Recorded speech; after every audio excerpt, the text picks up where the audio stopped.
윤 대통령 탄핵에 대한 인용이냐 기각이냐는 이미 헌재에서 결정한 것으로 보이며 단지 재판은 그 결과에 대한 정당성 확보로 보입니다.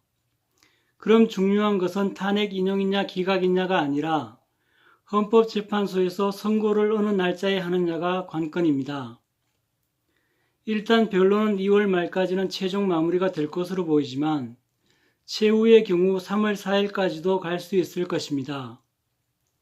그럼 보통 선고까지 대략 2주 정도의 시간이 걸린다는 점을 고려하면 3월 14일이 있는 셋째 주나 3월 19일이 있는 넷째 주에 선고가 내려질 가능성이 가장 커 보입니다. 만약 최후 변론이 2월 25일에 끝난다면 선고가 최단 기간으로 계산했을 때 3월 7일에 내려질 수도 있겠지만 이 경우 5월 대선이 황금 연휴와 겹치기 때문에 불가능해 보입니다. 그리고 셋째 주 10, 11, 12, 13일도 황금 연휴와 겹치는 부분이 있어 이것도 가능해 보이지는 않습니다.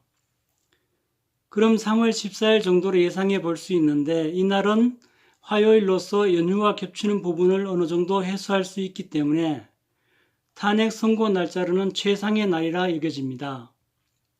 만약 이날 3월 14일에 탄핵 선고가 내려지지 않는다면 그 다음 주가 되는데 17일, 18일은 주 초라서 금요일 선고 날짜를 잡고 월요일이나 화요일 선고를 하는 것은 사회적 혼란이 있을 수 있어 가능해 보이지는 않습니다. 일단 19일은 놔두고 먼저 20일과 21일을 본다면 20일은 대선일이 월요일이 되기 때문에 문제가 많아 보이고 21일은 대선일이 5월 20일 화요일이라 좋은 날이긴 하지만 선고가 너무 뒤로 미뤄진다는 점과 총선 일정과 너무 겹친다는 문제가 발생할 수 있습니다.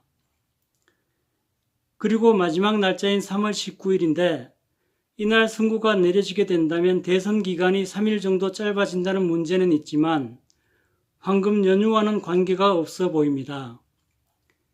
그래서 윤석열 대통령 탄핵 선고의 최고의 날은 3월 14일이나 3월 19일로 여겨집니다.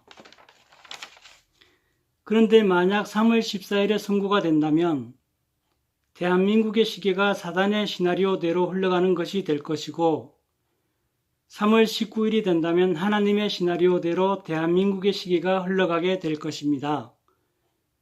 마지막으로 3월 14일 선고가 내려진다면 대선 날짜는 5월 13일이 될 것이며 3월 19일에 선고가 내려진다면 5월 15일이 유력해 보입니다.